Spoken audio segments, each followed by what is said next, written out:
Bonjour et bienvenue sur la chaîne Il me fait reposer dans de verts pâturages. Donc actuellement nous sommes toujours dans le Gers. Cela bat les records de température en France avec 42 degrés. Précisément je suis à l'étang du village de Mauvezin pour continuer la lecture du livre Tout par grâce de Charles Spurgeon au chapitre 6, Par grâce, par la foi. Car c'est par sa seule grâce que vous êtes sauvés, par le moyen de la foi.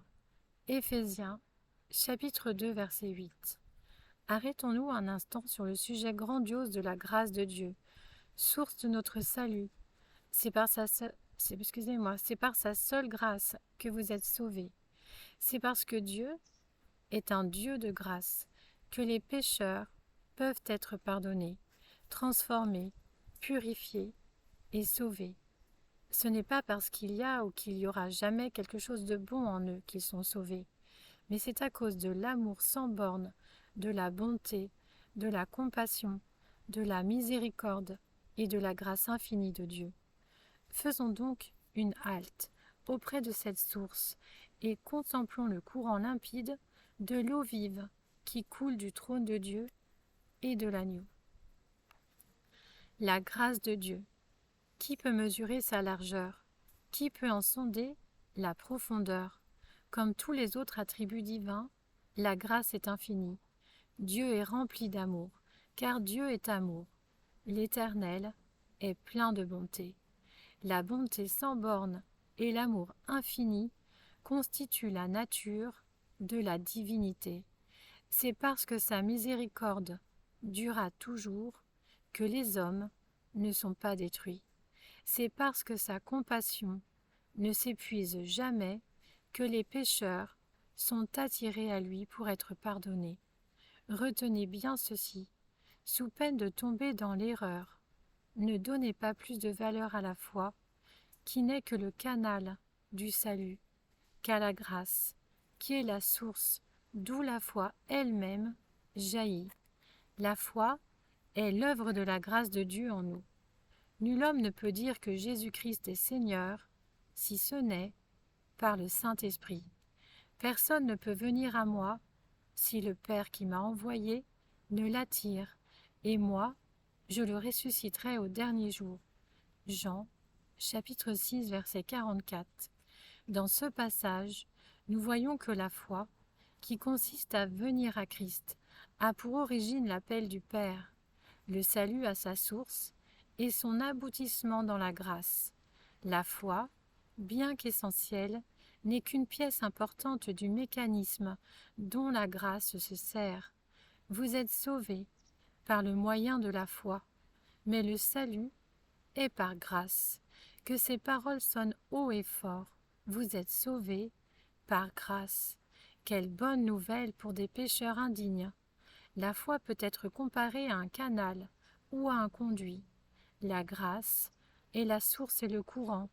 La foi est l'aqueduc dans lequel le torrent de la miséricorde de Dieu coule pour rafraîchir l'être assoiffé. Quel malheur quand l'aqueduc est rompu! Aux environs de Rome, un bien triste spectacle s'offre au regard. De nombreux aqueducs à la structure grandiose ne transportent plus d'eau dans la grande cité, parce que leurs arches sont brisées et que ces merveilles d'architecture sont en ruine. Pour conduire le courant d'eau, il faut que l'aqueduc soit intact. De même, la foi devient un canal de grâce pour notre être intérieur, quand elle est sincère et pure, allant droit à Dieu et provenant directement de lui. Cependant, je vous rappelle que la foi est seulement le canal et non la source. Nous ne devons pas considérer la foi comme plus importante que la source elle-même, à savoir la grâce de Dieu. Ne mettez jamais votre foi au-dessus de Christ et ne la considérez jamais comme étant par elle-même la source de votre salut. C'est en ayant les regards sur Jésus que nous vivons et non pas en regardant à notre propre foi. Toutes choses sont possibles par la foi. Néanmoins, la puissance n'est pas dans la foi, mais dans le Dieu en qui la foi se confie. La grâce est la locomotive, et la foi est la chaîne, par laquelle le wagon qu'est l'âme est rattaché à la puissante motrice.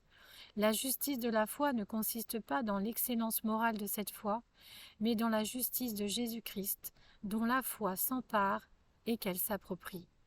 La paix intérieure ne découle pas de la contemplation de notre propre foi, mais provient de celui qui est notre paix. Vous voyez que la faiblesse de votre foi ne sera pas la cause de votre perdition éternelle. Une main tremblante peut recevoir un joyau précieux. Le salut de Dieu peut vous être donné, même si votre foi n'est pas plus grosse qu'un grain de semence de moutarde. Ce n'est pas dans votre foi que réside la puissance, mais dans la grâce de Dieu. De même que d'importants messages peuvent être envoyés par le moyen d'un fil téléphonique très mince, de même le témoignage du Saint-Esprit qui donne la paix peut parvenir au cœur par le moyen d'une foi ténue, comme un fil, qui semble incapable de supporter son propre poids. Pensez beaucoup plus à celui auquel vous regardez qu'à votre regard lui-même.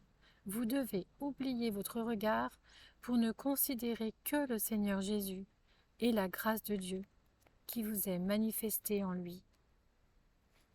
Voilà, c'est terminé pour le chapitre 6 et je vous dis à très bientôt. Merci.